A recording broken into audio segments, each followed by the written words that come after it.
In June of 1974, a woman in Clearwater, Florida asked her husband what he wanted for dinner. Fish, he said. She got dressed, borrowed her daughter's car, and went to the store. She never came home. 8 years later, a woman in Largo waved goodbye to her family from the back door of her house and then left on her own to buy washing powder. She never came home either. And in the spring of 1989, a 21-year-old college student left for class on an April morning. Her abandoned car was found that afternoon in a restaurant parking lot. 3 women, 3 ordinary mornings, 15 years apart. One name connects them all. This is their story. Hi, I'm Vanessa. And I'm Amy. And you're listening to She Goes by Jane.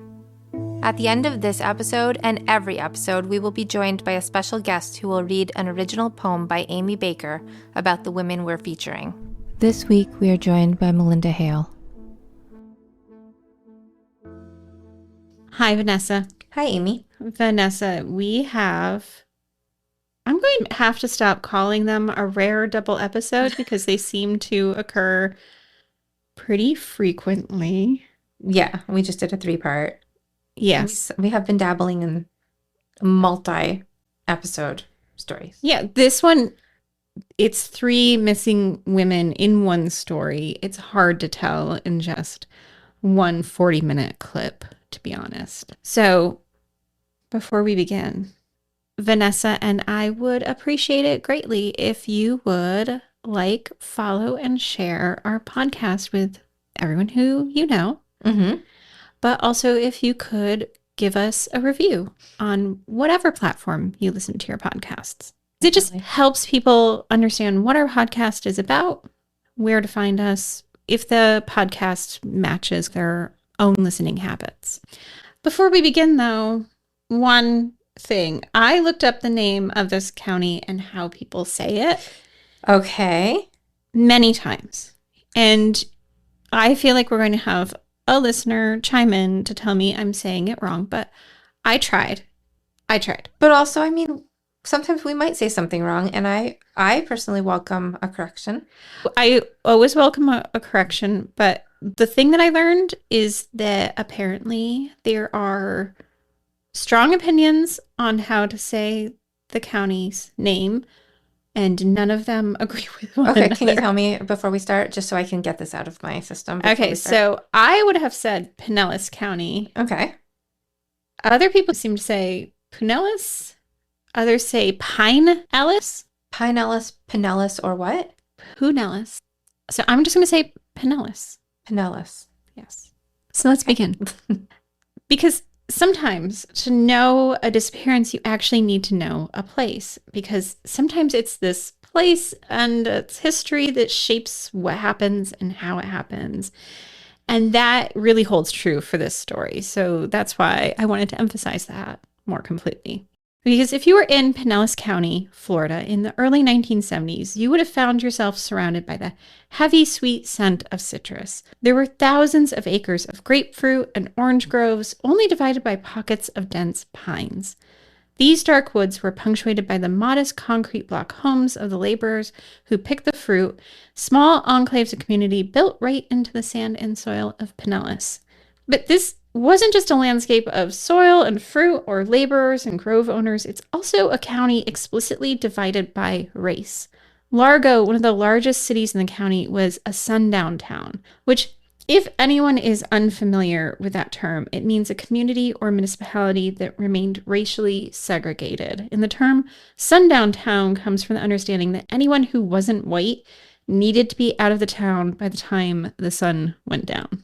In 1934, for instance, they explicitly barred Black residents from living in the city limits unless they were domestic workers. That meant Black citrus grove workers and laborers were forced to build their own communities outside of the city limits. And so residential areas like Baskins, Dansville, and Ridgecrest grew up along the edges of Largo. And to survive, those living in these communities protected one another. But that loyalty created a dangerous double-edged sword, because when a threat emerges within a community, the risk of speaking out is devastatingly high. Because to survive in a place like Pinellas County, a county where KKK members were known to light crosses on fire right on the county beaches, you needed leaders who could stand up for the community, who could provide jobs, who could provide infrastructure. So when a complicated local figure seemingly holds the keys to the community's livelihood, suspecting him of wrongdoing doesn't mean calling the police and reporting what you know, because doing so can mean risking the survival of the neighborhood itself. And in the 1970s and 1980s, no one occupied this kind of complicated position of power in this area quite like Cleveland Hill Jr. And one of the people in his circle was a woman named Margaret Dash.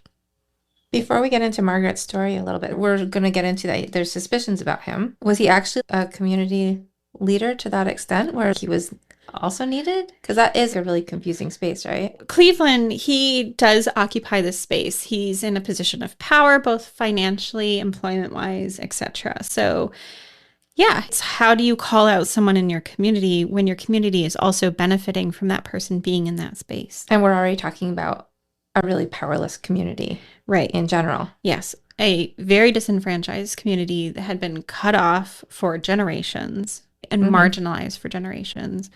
And for at least part of this story, racially segregated explicitly by county rules, by city rules. Yeah. Yeah, that's a really tough position to be in. But I'll let you get back to Margaret now. Okay, yes, because we're going to start with Margaret.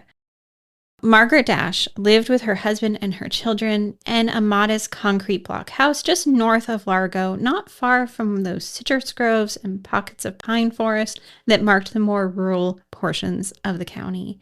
June of 1974, and the county Margaret had long known was rapidly changing around her. The citrus trees that she was used to were falling to developers who were keen on paving over the groves to build new residential neighborhoods. Florida itself was deeply invested in marketing itself as a go-to destination for companies and residents, and it was working. There was an explosion of transplants looking for jobs at places like General Electric and Honeywell in the Largo area. And it created a divide between the multi-generational community life that Margaret had been used to and the winding cul-de-sacs which were filled with cheap ranch homes, sprawling apartments that were slowly infilling what had once been rural areas of the county. Despite these rapid changes, community, family, and faith were central pillars in Margaret's life. On Friday, June 14th, 1974, Margaret's husband, Leon, was barely out of bed when Margaret was asking what he wanted for dinner that night. "Fish," he replied, looking over at her.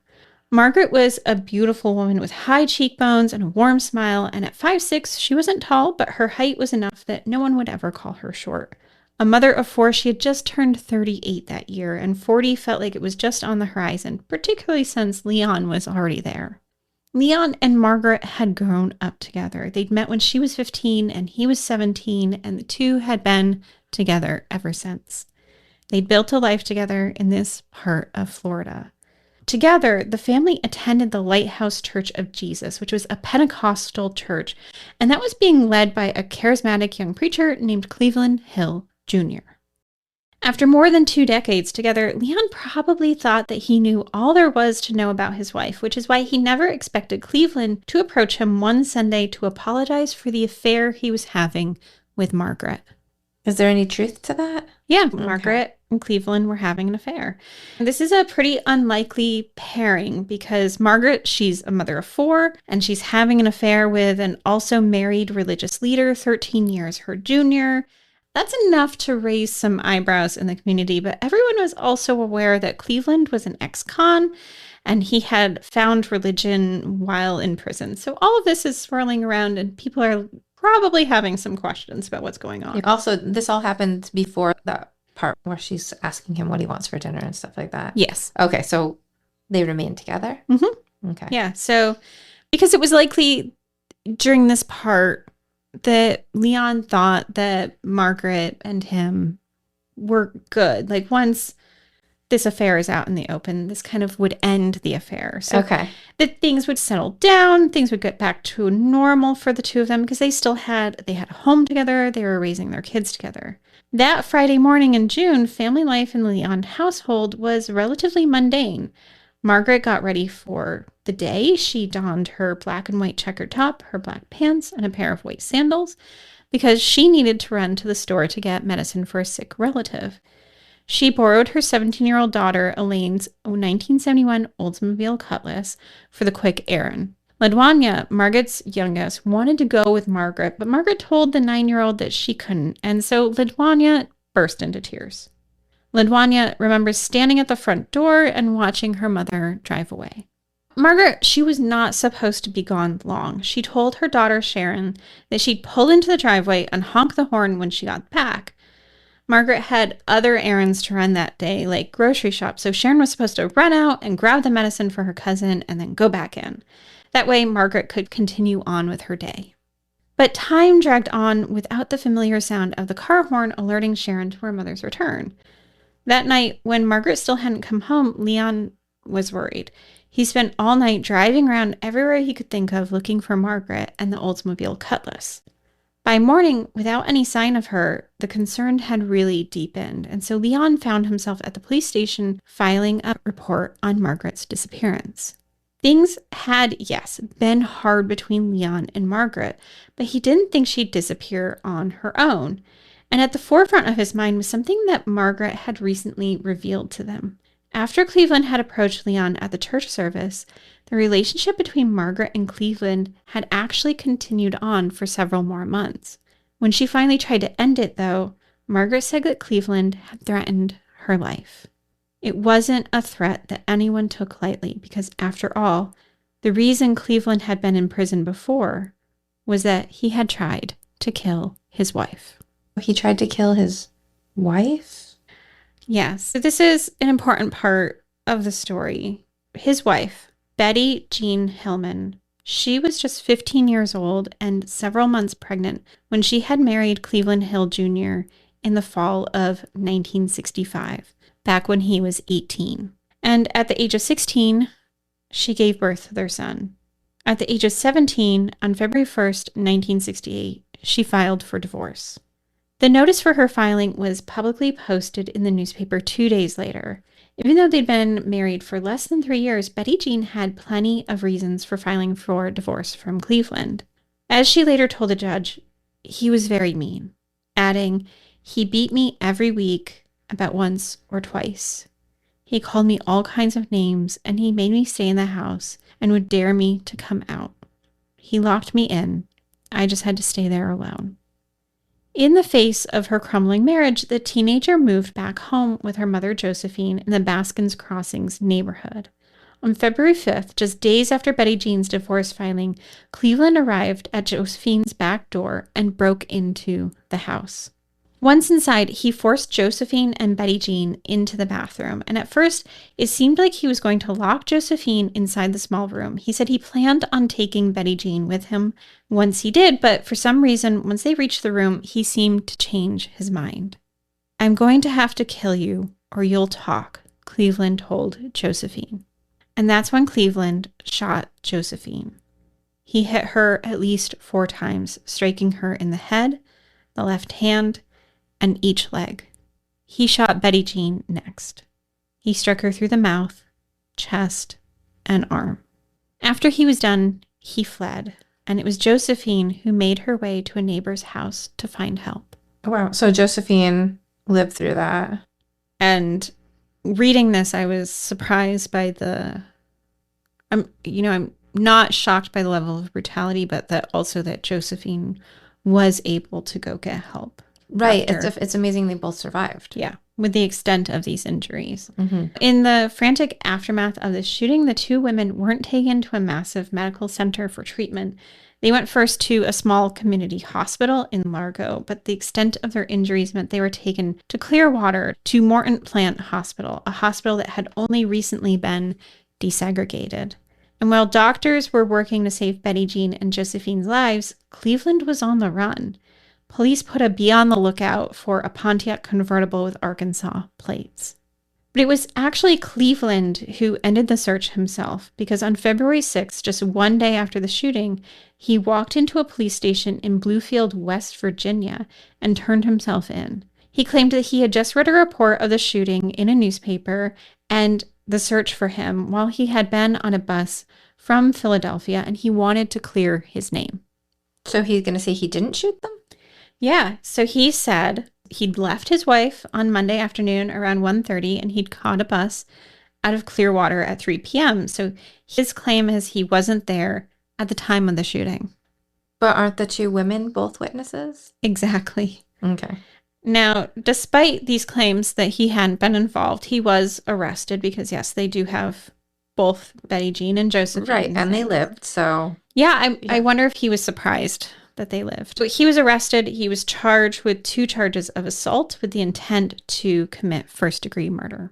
When he took the stand a few months later, he was wearing his blue Air Force uniform because he was in the Air Force. And this time he claimed that he had gotten into a struggle with his wife in the bathroom and the gun had just gone off and that he had panicked and run. Because Betty Jean and Josephine had both survived the attack, they both offered their testimony. And Betty Jean described what her relationship with him was like, and Josephine detailed the events of that day. Despite this, the jury found him only guilty of a lesser offense, which was aggravated assault. It's pretty aggravated assault, though. Yeah. Now, for this, he's sentenced to just 5 years of probation, ordered to pay Betty Jean's and Josephine's medical expenses, and he's also said he needs to live with his uncle outside of Pinellas County for the duration of his probation, and he couldn't have contact with his and Betty Jean's young son. He did end up breaking his probation, and he was sent to prison. And in 1969, Cleveland wrote to a circuit court judge, basically asking for some clemency. In this letter, he said, "My biggest problem in life has been women, and I realize this, which makes me know I'm just not ready for that kind of life. And believe me when I say there are far more things important to me now. I'm just a few weeks from being 22 years old. I want to better my education and make something of myself." So is he just done with women now because women are the problem? Yeah, so in this, he's very clearly stating that women have been the problem in his life. Mm-hmm. Cleveland was paroled in 1971, and 2 weeks after his release, Betty Jean remarried him. Why would she do that? Well, this is always complicated, but in this specific case, my understanding is the Pentecostal church, which Betty Jean attended, did not support divorce.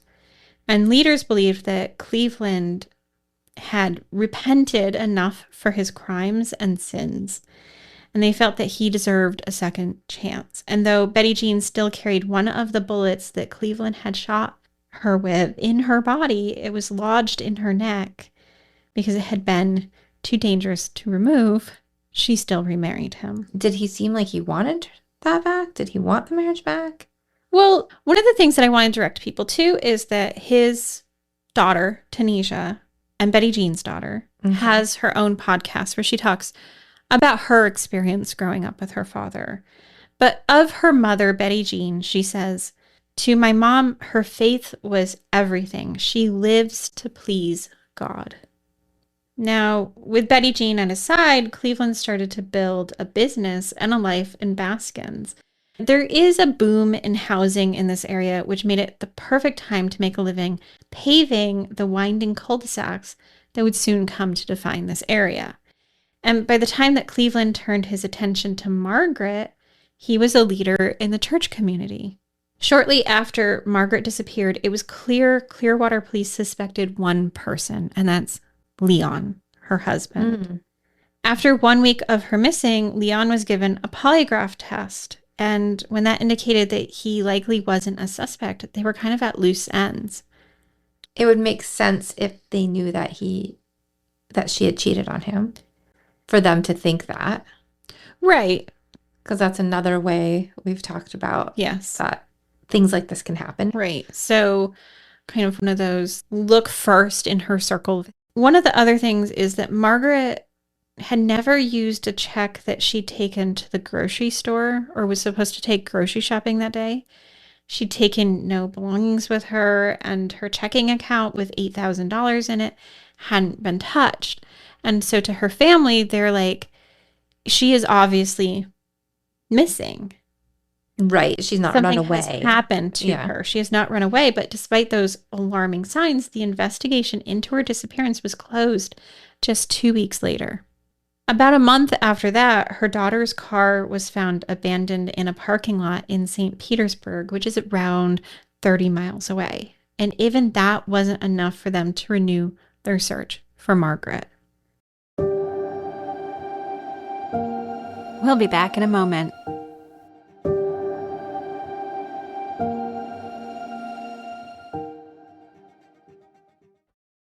I just don't think they tried to find her at the time, Leon would later say. So it really doesn't sound like she ran away, and it doesn't sound like it's Leon. So that leaves it to the possibility of Cleveland. So he tries to kill his wife. He's a suspect in Margaret's disappearance. Well, not an official suspect, but yes. Yeah. Not an official suspect, but I think Leon kind of... Leon definitely suspects him. And then there's more. Okay. So I want to tell you a little bit about Retha. Retha Hiers was, as her daughter Dana would say, a pistol who loved fast cars and cooking. Retha was born in Georgia, and around the time she was 18, she started a relationship with Howard. Retha and Howard would go on to have 6 children together, though they didn't marry. And like Margaret and Leon, their relationship certainly had its difficulties, most notably marked by an incident in 1977. Retha and Howard owned a tavern south of Largo, and on May 20th, 1977, they closed up for the night. That night, Retha closed out the cash drawer and took the key to the tavern. They both headed over to her friend Dorothy's house around midnight. At some point, Howard left and then returned around 7 a.m. to Dorothy's house, demanding the keys and money. So Retha gave him the keys, but told him the money was still at the tavern. Howard left, heading to their establishment, while Retha decided to drive around downtown. About an hour later, they were back at their friend Dorothy's house in her driveway, but this time Howard was angry. The cash hadn't been at the tavern, so before Retha could even get out the door, he was actually breaking the car window.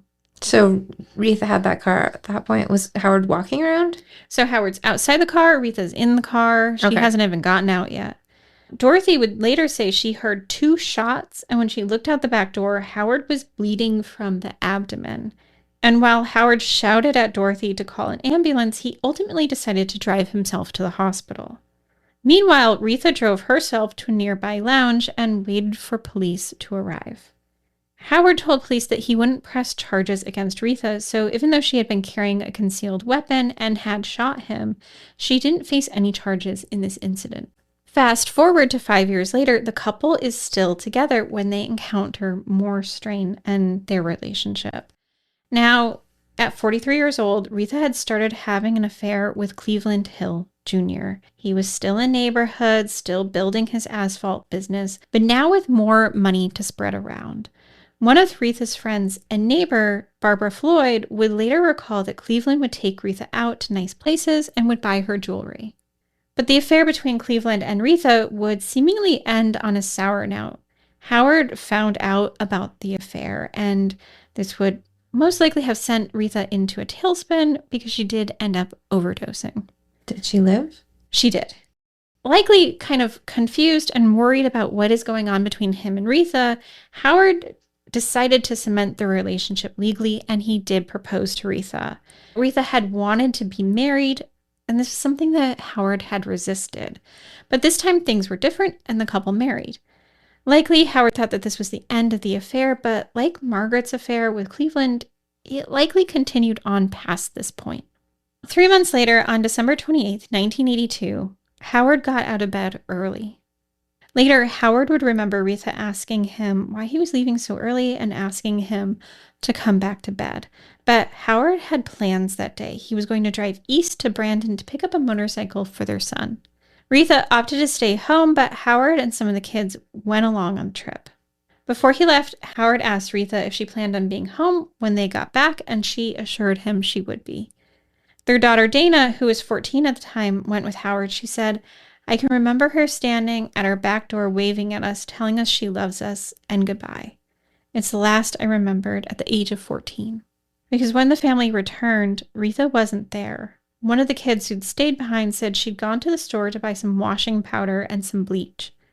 That evening, Howard expected her to be home, but she never arrived. The next day, Howard said he got a letter in the mail from her. In it, Retha said that she was leaving Howard for another man and to not look for her. Now, this prompts Howard to go speak to Cleveland. He actually had considered Cleveland a friend and wanted information from him about Retha and where she might be. Howard would later recall that Cleveland denied knowing what happened to her. He didn't know where she was, Howard later said, adding that Cleveland said that she had run off with some white guy. I don't care where she is, Howard remembered saying. Just tell her to call the kids and tell them she's fine. But Retha never did come back to tell the kids she was okay. 4 months later, in March of 1983, Retha's 1976 Ford Elite was found abandoned in a parking lot on Gulf to Bay Boulevard in Clearwater. This is a bustling roadway, and it's a chaotic collection of neon signs and shopping centers and transient traffic, which is heading over the bridge into Tampa. Her car was in a place where everyone was just passing through and where Retha's car could sit in plain sight for months, blending into the background of what was a rapidly growing and anonymous Florida. Do we believe that letter is from Retha? Yeah, there's been a lot of debate about the letter. Okay. I mean, most people, I believe, it come down to feeling it's fabricated. Okay. What is this rapid growth in Florida is also what is fueling Cleveland Hill's business interests. He's dug himself into the community. He's deepening his business connections there with his paving company and eventually has a grocery store. By 1985, his paving company was officially incorporated and it was primed to capitalize on this transformation of the citrus groves into developed land. And that development almost becomes kind of turbocharged in the 1980s because there are massive freezes in 1983 and 1985 that devastate the citrus groves. And just as quickly as those groves were dying back, Cleveland was there securing contracts for his Pinellas paving and Black Magic paving companies. In the 1980s, he's at the height of his power, and even though he'd assured a judge nearly a decade earlier that his plan was to stay away from women, that wasn't a promise he kept. He certainly did not, did he? No. No. So it might come as no surprise to you that as he was also dating Retha, he was also in a relationship with a woman named Felicia. Oh my gosh. Okay. It's starting to get a little hard to keep track of. So he's married to Betty Jean. Okay. He had an affair, we know, with Margaret, had an affair with Retha, and at the same time he had been dating Retha, he was dating a woman named Felicia. And one difference is the two of them actually had 2 children together, one in 1983 and one in 1984. Him and Felicia? Mm-hmm. While he's married still to Betty Jean? Again, this is really getting into kind of how his financial positioning is, but he had enough money to put Felicia up in her own house. But like Cleveland's wife, Betty Jean, he used that to isolate her. Still, she found it hard to leave him. She said he would start playing with your mind. And then when he was finished with you, you don't want to go. Betty Jean had kind of said similar things. Does Betty Jean know about all of this? Because it sounds like all the husbands know about the affair, but we never talk about what Betty Jean knew.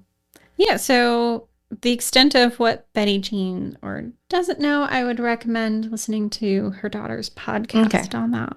Now, Felicia also says this, which is interesting to me. If he can't control you or you start to pull away, he'll find someone else he can control. So it's not the relationship, it's the control. Yes, he very much seems to like this control. One of the other people he was with, and this is in 1986, is a 17-year-old girl he met at church. And he treated her the same way, flashing money around. He'd get in line behind her and pay for her groceries, or if he saw her at a stoplight, he'd open the car door and give her cash. And he also started paying for an apartment for her. These two would also go on to have a child together. The teen remembered Cleveland telling her that he wanted to buy up land around Largo and put up a big fence around it and have his children and women live there. The teen was aware of just what life would be like fully under Cleveland's thumb. She claimed that he'd given her a black eye once, backhanding her across the face while wearing a ring, and that he'd threatened her saying, "I'll have your mama looking for your last tracks." And she felt it was a threat that he could fulfill. What happened to her? She got out of the relationship. But what is interesting to me is that this tactic of overwhelming women with money and gifts was something that worked for Cleveland. And when he started seeing 21-year-old Donyelle Johnson in 1989, that's exactly what he did to her as well. The two had met because Donyelle had dated one of Cleveland's cousins, and Donyelle was a college student attending St. Petersburg Junior College when she started dating Cleveland, who was then in his 40s. Donyelle's friends said that every time she went out with him, he'd give her money, sometimes as much as $600. And since the two went out twice a week, that would have been a substantial amount of cash. But to some, it didn't necessarily seem like Donyelle was in love with Cleveland. She was just going to get what she could get and get out, Donyelle's friend said. So after a few months of dating, Cleveland upped his gift giving substantially. He asked Donyelle to pick out a car and then bought her a $22,000 vehicle. Seeing their daughter pull up in a new car, Donyelle's parents objected to this gift and they told her, "You need to return it." Tensions between Donyelle's family and Cleveland grew, and of course, Donyelle was an adult, but her family knew enough about Cleveland that they didn't think that their daughter was particularly safe with him. Just days before Donyelle disappeared, Cleveland showed up at the Johnson household and an argument ensued. Donyelle's younger brother remembered his father shouting at Cleveland to leave his daughter alone, but it was Cleveland said next that would always stick with her brother. Cleveland said, "Will you better enjoy your daughter because this may be the last time you see her." At some point, Donyelle's father, Mac, he goes to talk to Cleveland at the store that Cleveland owned, and the two talked for hours, and Mac remembers Cleveland looking at him in the face and telling him that Donyelle loved him. "Man, just give my daughter a chance. She's just a kid," Mac said. But Cleveland refused. Mac said Cleveland made it clear that he always got his way. On April 4th, 1989, Donyelle was at her parents' home, and Juanita, her mother, spoke to her that morning. Donyelle had said in the past that she was scared of Cleveland, but when Juanita spoke to her that morning, she seemed okay. That day, Donyelle was supposed to be heading to St. Petersburg Junior College in Clearwater, but she never came home. That afternoon, a man called a tow company and reported that there was a vehicle that was having trouble. The tow company driver arrived at a restaurant at a busy intersection of Belcher Road and East Bay Drive. In the parking lot was Donyelle's 1987 Nissan, but whoever called in the car was nowhere to be found. When the driver inspected the car, the only thing wrong with it was a loosened battery cable. So in the middle of a bustling Largo afternoon, someone had abandoned Donyelle's car and walked away. On April 6th, Donyelle's father reported her missing. Later that day, he received a letter supposedly from Donyelle. In it, she said that she had become involved in drugs and was moving to Orlando to straighten her life out. Handwriting experts would later say that the note did look like Donyelle wrote it. Meanwhile, Cleveland offered his own explanation. He said Donyelle had been involved in cocaine trafficking and had probably gone to Orlando like the note said. He promised authorities that if he found her while he was there on business, he'd call the detectives working on her case. When a local news crew asked him about the 3 missing women that year, he told them, maybe they just left. Donyelle's friend didn't believe it. She knew her friend, so she spoke to Cleveland's cousin, asking him where Donyelle was. She'd later relate this incident, saying, he'd say she was safe. You want to go where she is? Donyelle's friend wanted to accept the offer, but her mother stopped her, warning her if she did, she would end up missing or dead. With 3 women missing, suspicions began to rise, and people in the community were more vocal about their questions. That August, Cleveland went around the neighborhood handing out flyers that cast blame for the disappearance on the women's own families. So Cleveland's doing that himself? Yeah, he's on the flyer campaign. Doesn't that make you look worse? Like more guilty? It's a weird move. But this does indicate there is conversations that are happening in the neighborhood. Donyelle's family responded. They printed their own flyers, this time naming Cleveland as Donyelle's murderer. Now, always present in her father's mind was something that Donyelle had told him, and that was that Cleveland could make people disappear. By April of 1989, a clear pattern had developed in Pinellas County. 3 women spanning 15 years, all intimately connected to Cleveland Hill Jr., had vanished without a trace. Each time, their cars were left behind, usually in busy, anonymous places. It was almost as if they were meant to be found, while the women themselves were meant to be forgotten. By all accounts of justice, this is the moment where the net should have tightened. This is where the sirens should have finally headed to Cleveland's paving yard. This is where the pattern is too apparent to ignore any longer. But they didn't. When the law finally did come for Cleveland Hill Jr. just a year later, in 1990, it wouldn't be because of Margaret or Retha or Donyelle. The justice system wouldn't mobilize for the missing Black women whose family had been pleading for answers for nearly 2 decades. Instead, Cleveland's empire would be brought down by something else entirely. A bizarre, high-stakes federal web of undercover agents, kilograms of cocaine, and pallets of classic Coca-Cola. Now I'm curious. This is one of the most bizarre stories that I've heard in a while. So next week on She Goes by Jane, we are going to dive into this somewhat absurd federal sting that finally put Cleveland Hill behind bars, and of course the decades-long and agonizing quest by 3 families to dig up all of the secrets he's been trying to bury. We are now going to listen to Amy's poem, Pinellas Green, read by Melinda Hale. Melinda is an award-winning actress, filmmaker, singer-songwriter, and storyteller based in Los Angeles. Working across film, television, music, and digital media, her work explores themes of identity, humanity, faith, race, and emotional connection through cinematic storytelling and character-driven narratives.